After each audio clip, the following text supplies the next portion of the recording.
Gloria sea al Señor. Dios les bendiga a todos, hermanos. Qué hermosa adoración hubo este domingo. Quiero bendecir el nombre del Señor por la vida de ustedes, la búsqueda que hay. Dios nos trae una palabra bien hermosa este domingo, pero quisiera que antes que usted se siente, por favor, hágale sentir en casa, por lo menos a 5 personas. Busque unas 5 personas, déles un abrazo, bendígales, estreche la mano, dígale que el mejor lugar de estar es este lugar. Bendígalos en el nombre del Señor.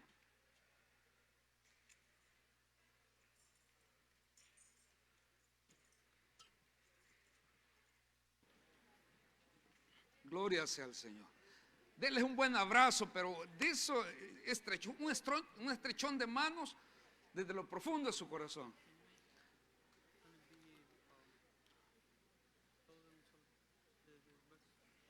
Gloria sea a Dios.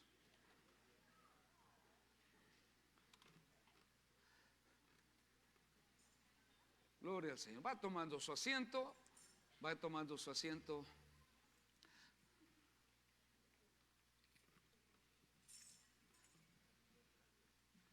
Gloria sea al Señor.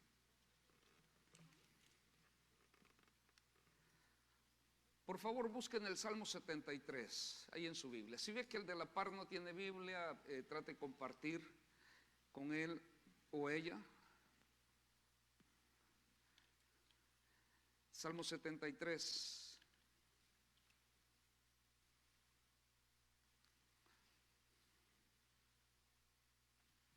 Sigo animando por favor a todos los cristianos que no pierda de vista lo que Dios está haciendo en su vida. Dios tiene un plan bien lindo y maravilloso para cada uno de nosotros. Ya está establecido, hermano. No lo entregue al enemigo. No caiga en ese desánimo que a veces él quiere poner en el corazón de nosotros. Trate siempre de levantar su vista al cielo. Vea las cosas que Dios está haciendo por usted.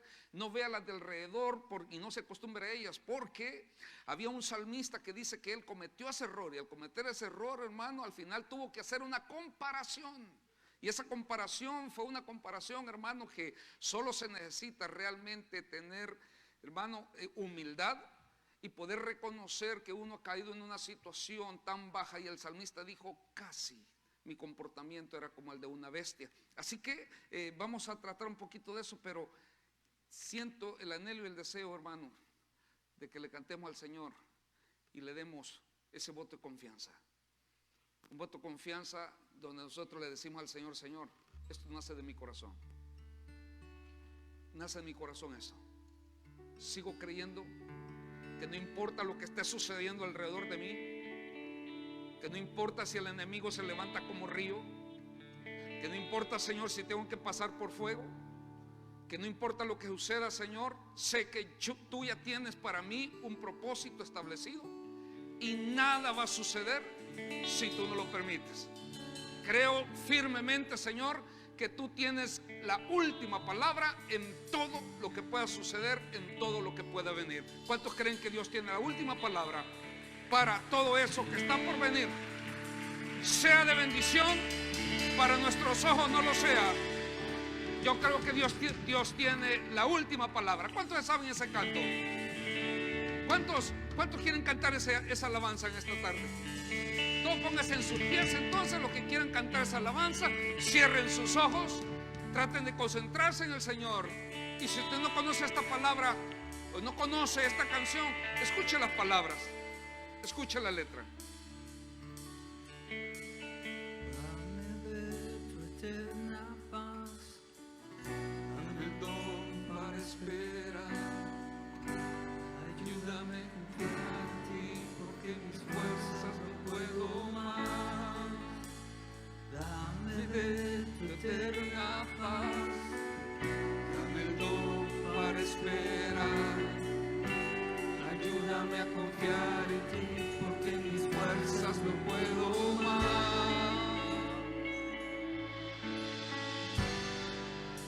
Tú eres mi sustento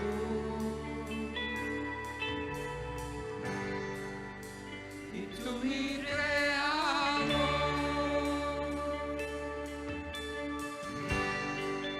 y la última palabra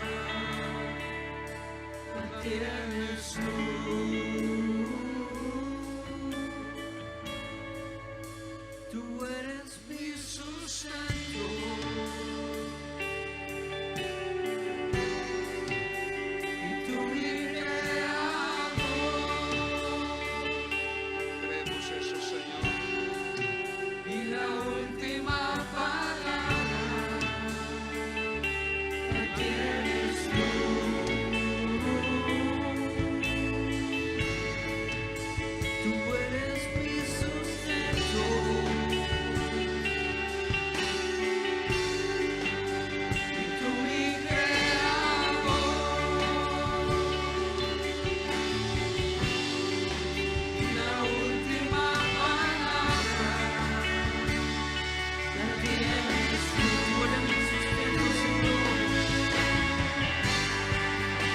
Tú eres mi sustento.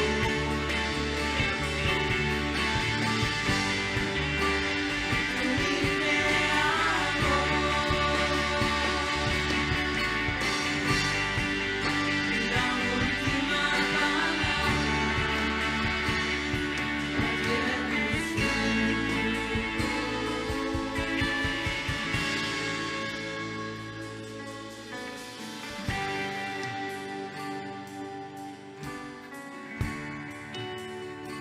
Aleluya. Gloria sea al Señor. Tú tienes la última palabra, Señor. Creemos, Señor, que todo lo que tienes para nosotros nos conviene. Es tu perfecta voluntad, Señor. Y te agradecemos por eso. En el nombre poderoso de Jesús. Aleluya. Gloria sea al Señor. Agarre su Biblia entonces. Salmo 73:1. Ciertamente es bueno Dios. Ciertamente es bueno Dios para con Israel, para con los limpios de corazón. En cuanto a mí, casi deslizaron mis pies, por poco resbalaron mis pasos.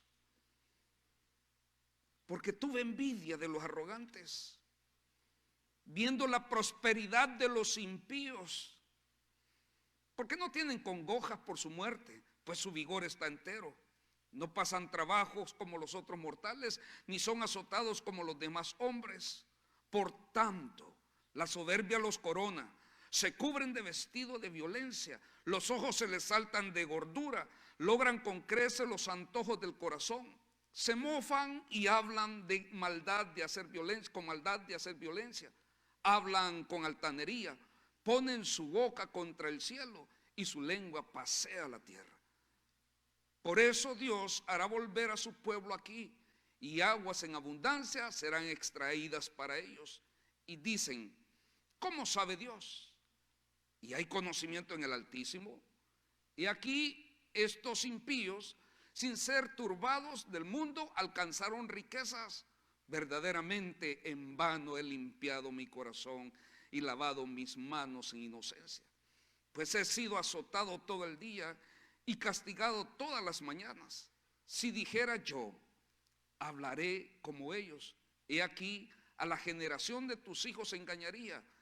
Cuando pensé para saber esto, fue duro trabajo para mí, hasta que entrando en el santuario de Dios, comprendí el fin de ellos. Ciertamente los has puesto en deslizaderos, en asolamiento los harás caer. Como han sido asolados de repente, perecieron, se consumieron de terrores, como sueño de aquel que despierta. Así, Señor, cuando despertares, menospreciarás su apariencia. Se llenó de amargura mi alma y mi corazón sentía punzadas. Tan torpe era yo que no entendía. Era como una bestia delante de ti. Con todo, yo siempre estuve contigo. Me tomaste de la mano derecha. Bendita sea la palabra del Señor. Tome su asiento, por favor. Alabado sea el Señor. Aquí el salmista, hermano, aquí el salmista reconoce y entiende que cometió un grave error, a tal grado que ese error lo había llevado a que sus pies no estuvieran de una manera estable, sino que tuviera problemas para mantenerse firme. ¿Cuántos de nosotros nos lo hemos dicho, Señor? ¿Sabes? Yo quisiera que para este año, resolución de año, quisiera para este año, Señor, yo ser un mejor cristiano, quisiera estar más firme yo. Necesito firmeza, Señor. Y hay cosas que lo hacen a uno tambalear. Aquí el salmista dice que el error grave de él fue haber puesto mirada donde no tenía que haberla puesto. Y hace una descripción y dice esto: yo me puse a ver al arrogante y al orgulloso, al impío. Y cuando él hace descripción de esta persona, está diciendo a alguien que no conoce a Dios y que no tiene temor de él. Esta persona dice, a través de su vida y de los negocios que hace, dice, ciertamente ha prosperado. Todo eso veía el salmista. Y al ver, dice, la suerte de este, que no lleva la misma congoja que mí, me puse a pensar, oye, parece que me equivoqué de camino, porque yo tenía que haber sido mejor orgulloso, prepotente, impío, para poder prosperar.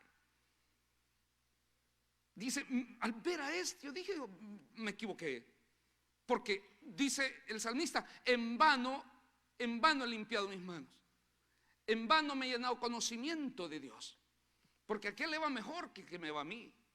Entonces ese era el pensamiento que él tenía, y eso lo hacía perder su estabilidad, porque empezó a ver las cosas que los ojos de él podría ver. Pero esto es lo maravilloso del Señor. Lo maravilloso de Dios es que nos hace conscientes a nosotros que el tiempo pasa, los deseos pasan, y juntamente las cosas que están en el mundo pasan. Me sorprende a mí, hermano, el gozo que trae. No, remuevo la palabra gozo. La felicidad que trae una camioneta del año nueva. Bueno, si no pensamos en los pagos. Oiga la felicidad que trae ese volado. ¿Qué felicidad trae? No, yo ya he estado ahí, que huele todo a nuevo. Y te sentís y llenar los pulmones a puro vinil nuevo. Y te sentís realizado. Y te sentís realizado. Entonces empezamos nosotros a ver, oye, puedo esto, puedo lo otro, puedo lo otro. A raíz de eso, es que al final nosotros terminamos comprendiendo y entendiendo que esas cosas pasan, que eso por un rato te llega a hastiar. No sé si le ha tocado a usted, hermano, alimentarse a puras, a puro frijol. Y usted dice, no coman él y desea un pedacito de carne. Preguntarle al rico, está harto la carne. Toda clase de abundancia y toda esa práctica. Vemos nosotros entonces aquí que el salmista dice, yo viendo la prosperidad. Ahora, hermano, no estoy diciendo que no podemos ser prósperos. Desearía, hermano, que todos ustedes fueran prósperos, que tengan lo suficiente y más de lo suficiente, pero sin tener que decir, en vano he limpiado mi corazón, sin tener que deslizarte y olvidarte de nuestro Dios. Dios es tan hermoso y tan maravilloso que nos dio de su regalo, hermano, y el regalo que nos dio fue las Sagradas Escrituras. No hay cosa más maravillosa y reconfortable como las Sagradas Escrituras. Aquí ves la voluntad de Dios, ves el consejo del Señor y ves cómo nos cuida el Señor, cómo es de lindo Dios, cómo nos cuida a nosotros. Aquí, cuando él entra y hace esa comparación, dice, este fue mi problema. Al ver eso, mis pies empezaron a perder estabilidad y empecé a perder lo que realmente importa. El salmista dice, cuando yo entré al santuario, comprendí. Dice, ¿cómo pude yo ser de esa clase de pensamientos? ¿Cómo pude pensar eso? Y se compara con un, ¿qué cosa dice ahí? Con una bestia. Como una bestia que no entiende y no comprende lo maravilloso, lo grandioso de Dios. Este hombre habla de un desliz y dice, por poco se deslizan mis pies, por poco se deslizan mis pies. Ahora, cuando yo pensaba en hablarles de esto, me puse a pensar, oye, hay una trampa grande de parte del enemigo poniendo en nosotros cosas donde podamos resbalar, pensamientos, movimientos donde nosotros podemos resbalar. Y vi la Sagrada Escritura y me acordé de uno que se comparó a un animal, porque dijo, qué torpe. Se comparó a un animal que no tiene entendimiento. ¿Y qué lo llevó a ver eso? Dijo, porque me puse a ver cosas que me estaban perdiendo la estabilidad. Y yo siempre le he pedido a Dios firmeza. Todos los que estamos aquí anhelamos firmeza en el Señor. Deseamos estar firmes en Dios. Pero el trabajo del enemigo es siempre tratar de hacer, ¿verdad?, que nosotros perdamos el equilibrio y ya no sintamos esa estabilidad en nuestros pies. Por eso en el libro de Hebreos, en el capítulo 2, vaya conmigo a Hebreos, capítulo 2, el Señor hace esta recomendación.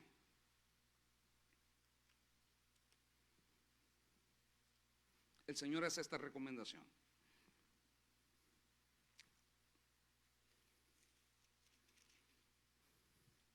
Sigo felicitándoles por su constancia en la escuela discipulada, dominical.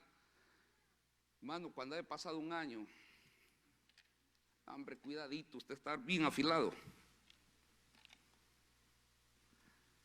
Vaya preparándose porque Dios tiene un propósito bien grande para la vida de cada uno de ustedes. ¿Está conmigo? Hebreos 2:1.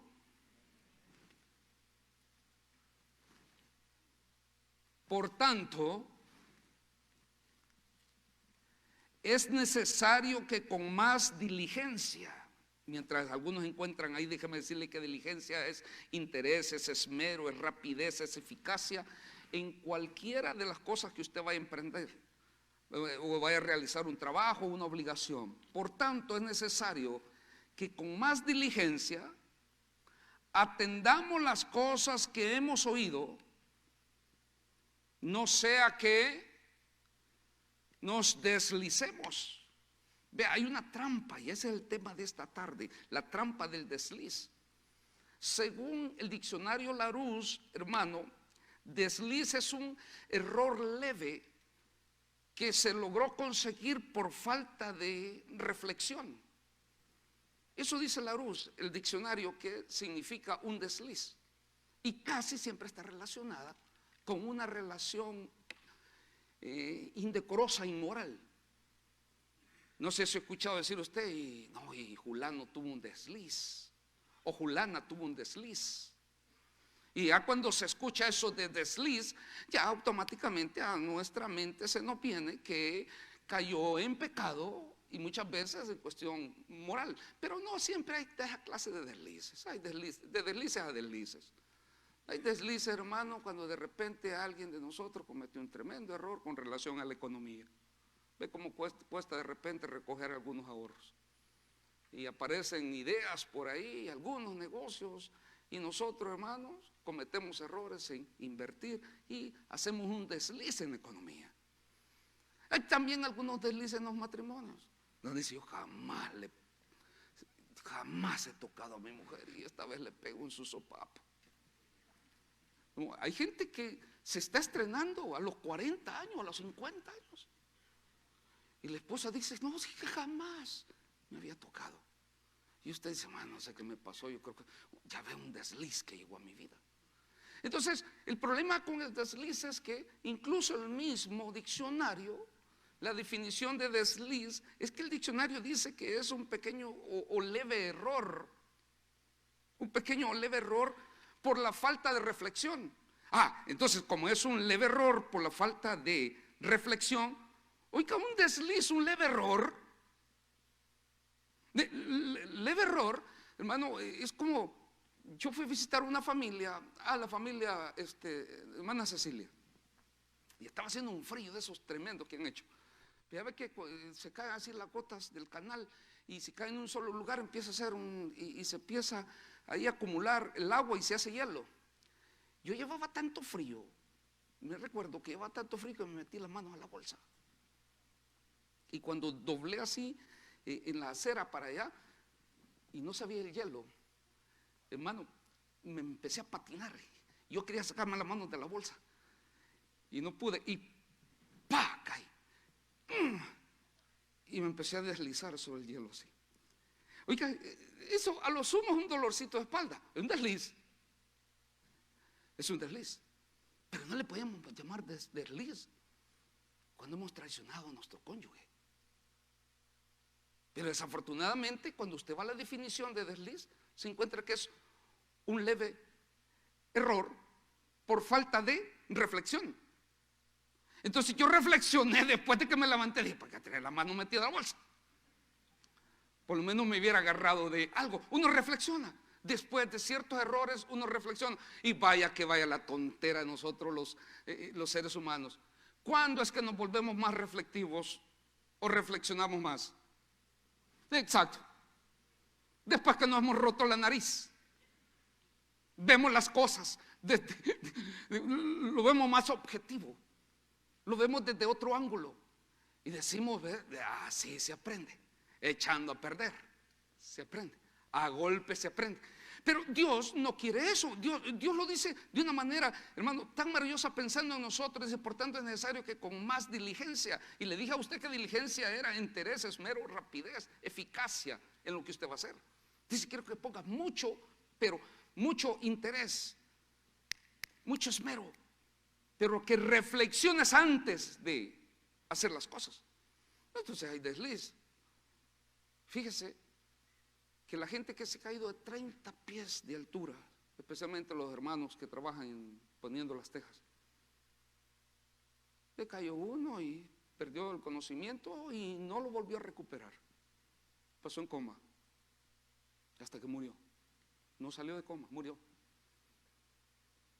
Cuentan los amigos que lo que sucedió fue que tenía la esponja puesta. Esa vez no lo usó para alcanzar algo, deslizó, un desliz. Oiga, eso no es un leve error, porque costó la vida. Y hay quienes nos han costado nuestra economía, nuestra salud, nuestro matrimonio, nuestros hijos. Dios dice, quiero que usted reflexione antes de tomar toda decisión, porque Él quiere que nosotros seamos, hermanos, más que victoriosos. Que la victoria sea manifiesta en nosotros, y la gran mayoría de veces la victoria viene de la reflexión, de que nosotros reflexionemos antes de y no después. Por eso es, hermano, que hablando de desliz, hay muchos. Yo estaba un día en el centro de emergencia con un hermano que está acá, y de repente a él ya lo están atendiendo en el centro de emergencia porque estaba bien dañado. Y veo que vienen gritando que se quiten. Pero el que venía golpeado venía caminando con los paramédicos, porque su problema era en un brazo. Y lo que había sucedido, hermano, que desde que entró venía dejando así. Pero no, realmente no estoy exagerando cuando dijo que dejó una línea, un chorro de sangre, que le colgaba toda la sangre acá. ¿Y qué es lo que había sucedido? En su trabajo se había deslizado. Y fácilmente él metió las manos y como era fremeador de metal, había ahí una punta y se había cortado las venas que van acá. Entonces puse a pensar, espérate, son casi que a veces son tan sencillas, pero en la vida espiritual, cuando nosotros vemos un desliz, no le podemos llamar a nosotros algo leve. ¿Sabe cuál es el problema? Cuando se diluye tanto o se rebaja tanto esa clase de error, cuando dice que es leve, es que lo seguimos haciendo. Porque así como ellos lo disponen, lo ponen en lo que es el diccionario dice que es un leve error. Y como es un desliz, y quizás desliz no siempre significa una caída, se sigue, ¿verdad?, recayendo sin salir de él. Y es ahí donde nosotros tenemos que poner mucha atención con relación a eso que nosotros a veces le llamamos solamente fue un desliz. Vea, pues puede ser que de repente el desliz sea lo que provoque sea un dolor de espaldas, a otro le provoca la muerte, a otro le provoca una situación económica de bancarrota, a otro le provoca romper su familia, a otro es un divorcio, a otros una enfermedad. En este trabajo del Señor yo he tenido que ver casi de todo. Y jamás se me va a olvidar cuando fui a ver a Miguel en el hospital, que estaba muriendo de SIDA. Platicando con su familia, me decía que no tenía orden y que a él todo le parecía que era una canita al aire. Desliz. Me tocó darle con una cuchara, darle una gota de agua, porque ya no podía ingerir nada. Estaba muriendo de SIDA. Entonces, el enemigo quiere que nosotros rebajemos, lo diluamos, que diluyemos todo eso y lo volvamos nosotros, hermanos, realmente algo que no me va a afectar. no creo que eso me vaya a dañar. Usted ha oído al principio la siembra y la cosecha. Es sorprendente el hecho de saber que lo que nosotros estemos haciendo y eso sigamos haciendo, tarde o temprano eso le vamos a cosechar. Pero Dios es tan bueno con nosotros que nos está diciendo desde este momento, nos está diciendo, ponga muchísima atención. Es bien necesario que usted use diligencia, que atienda bien esas cosas de las cuales Dios nos ha hablado, esas cosas que nosotros hemos oído, para que nosotros no deslicemos. Y allí es bien importante que nosotros veamos, hermano, que Dios quiere que no nos quedemos de brazos cruzados, sino que avancemos en todas esas cosas que a veces nosotros consideramos que no es mucho el problema, mucho la dificultad, que incluso quizás podría quedar en la definición que el diccionario hace, diciendo que son leves errores. No existen leves errores. Si usted observa bien, cuando un error se comete, tarde o temprano llega a ser grave. La única manera de salir de eso, si vemos en el área espiritual, hermano, es pidiéndole perdón al Señor y no volverlo a hacer. En lo espiritual, si nosotros le pedimos perdón a Dios, nos comprometemos y no lo volvemos a hacer, hermano, hemos sido nosotros perdonados y nuestra vida coge otro rumbo. En lo económico, así caímos en ese bache y estamos arruinados. Reflexionemos ahora, ¿ve? Y hagamos un plan y Dios lo va a bendecir. En lo familiar, vamos, si nosotros hemos caído en eso, todo lo que tenemos que hacer es pedir perdón, sentarnos con los que han sido afectados, ¿ve? Y dar esos frutos de arrepentimiento, porque Dios es un Dios de restauración. Dios es un Dios, hermano, no de segunda oportunidad, sino que de 70 veces 7 en oportunidades. Ignorar, no hacer nada, es lo peor que nos podría suceder. Por favor, iglesia, hagamos algo. Si nosotros somos en esta tarde lo que creemos que tenemos un leve error que nos está costando nuestra vida espiritual, vea, por favor, que muchos de los problemas matrimoniales no solamente vienen a través del sexo, sino que a través de la economía también. Una economía mala, hermano, termina con matrimonios. Pero eso es bien importante, que si nosotros en este momento estamos haciendo cosas que no debemos y consideramos que están mal, pero que no se muestran tan serias, dejémoslas de hacer. Porque Dios nos está diciendo que pongamos mucha, pero mucha diligencia en eso. ¿Ve? Porque es necesario que nosotros pongamos más cuidado y que haya mucha más reflexión en esas pequeñas cosas que al final podría ser desastroso para cada uno de nosotros. El no hacer nada es lo peor que podría sucedernos en esta tarde. Quiero decirte, hermano, que Dios en su misericordia nos está diciendo: es necesario que no lo agarres leve, que no sea nomás algo así tranquilo y pasajero, sino que nos esforcemos y veamos que hay pequeñas cosas que podrían terminar siendo bastante difíciles. El no hacer nada, hermano, el no hacer nada es similar a entregar nuestra vida al enemigo, entregar la vida al diablo. El no hacer nada. ¿Está, hermano, tan serios así? Sí, sumamente serio. ¿Cuántas veces nosotros no hemos reflexionado en Cantares 2:15?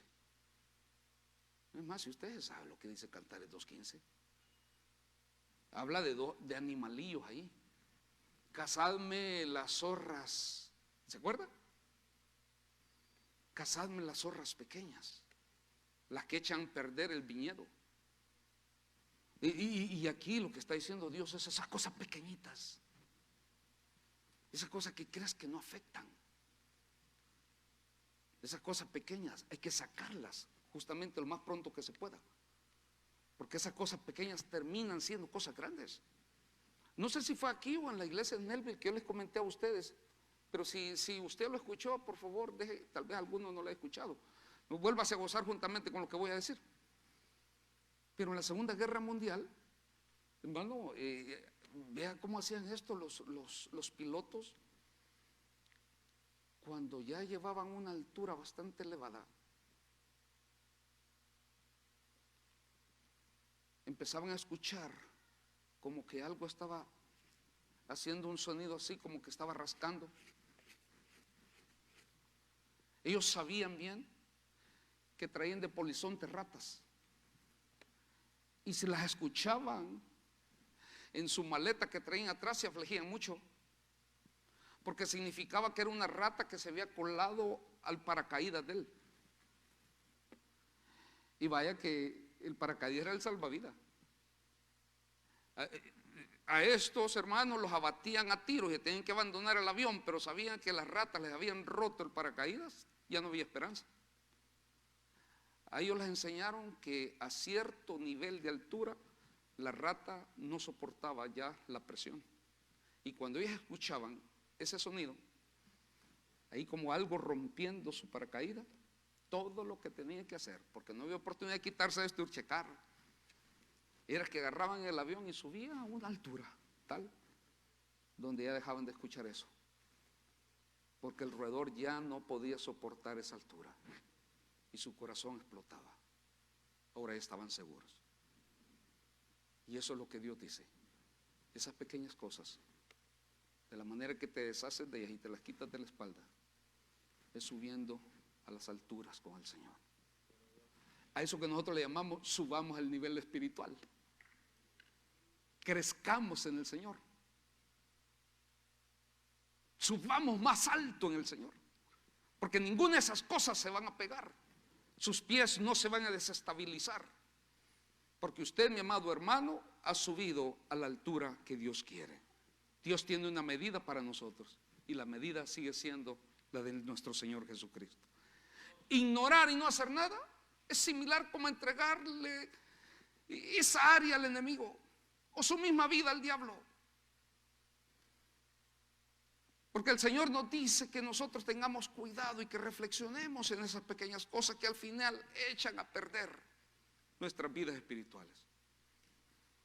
Piense un momento, si usted ya tiene unos años en el Evangelio, recuerde cuánta gente ha pasado por la vida suya y pregúntese dónde están ellos.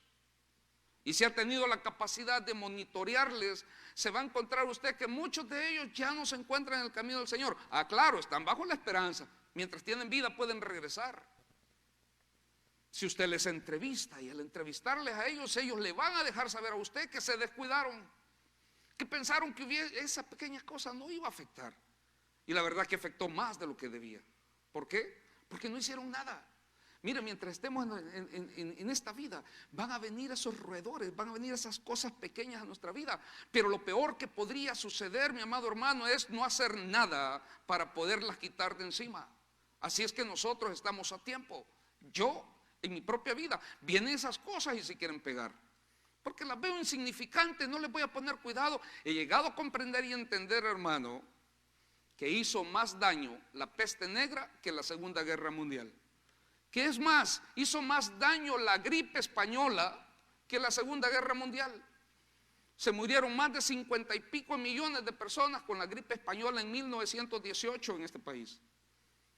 Y en la Segunda Guerra Mundial apenas llegaron a 20 y pico. Mata más una cosa tan minuciosa que no podemos ver, que se llama virus o bacteria. Y Dios sigue diciendo: hay cosas pequeñas que te van a hacer esa clase de desliz. Vamos, deséchalas. Tienes que poner mucha atención. Había un hombre rico, usted no sé si sabe de esto, pero había un hombre rico. Si en este país, si esto es lo que yo he sabido, ay, por favor me corrige, pero, cuando termine, por favor, si no es así. Pero yo he sabido que la gente rica aquí que no tiene descendencia y tiene sus millones o sus propiedades, al final, hermano, quedan en manos del Estado. Este hombre rico tenía una granja muy grande, una hacienda. Y al morir, antes de morir, él hizo su testamento. No tenía nadie en que dejarle nada. Y en el testamento, el hermano dejó a un heredero. Pero antes de morir contrató un abogado. Y cuando hizo ese testamento, el testamento citaba y decía que dejaba esa herencia y que toda su granja, su dinero y todo lo había heredado a Satanás. Oiga, yo al ver este artículo dije yo, espérate, esta tiene que ser una fábula. Pero me puse a reflexionar. Oye, pero ¿cuánta gente se vuelve? Podría ser cierto, podría ser una historia verdadera, podría ser falsa. Pero el punto es este, que cuando está el juez delante del abogado, él se sonrió y dijo, ¿y cómo podemos cumplir esto? Si el heredero era el diablo, ni modo que mandarlo a buscar. Dijo, ¿esto tiene que ser una broma? Señor abogado, ¿esto tiene que ser una broma? No. Yo estaba ahí, yo hice el testamento y fulano de tal dijo que la herencia fuese entregada, que el heredero era Satanás. Si el juez se dice, ¿cómo haremos esto? Ya sé. Giró un memo y la orden era que en toda la propiedad se pusieran letreros donde esa propiedad era prohibido hacer algo, que no se iba a hacer absolutamente nada, y que la tierra tenía que, en la tierra iban a nacer cardos, espinas, monte, la tierra se iba a erosionar y no se iba a hacer nada. El granero empezó a podrirse, la casa empezó a podrirse, porque en aquel lugar se hizo nada. Entonces a la tierra esa le llamaron que era una tierra del diablo, porque cuando nosotros no hacemos nada, empiezan a crecer y a crecer más esas cosas, y terminamos dando la oportunidad que el enemigo enraice y meta esa clase de semilla. En esta tarde yo le digo a usted, como regalo de parte de Dios, nos dio el capítulo 2 del libro de Hebreos, versículo 1, donde Dios está diciendo, vamos a poner diligencia, pongamos cuidado con todas esas cosas que Dios nos ha enseñado, ¿ve? Porque Él no quiere que nosotros nos deslicemos. Póngase en sus pies, por favor.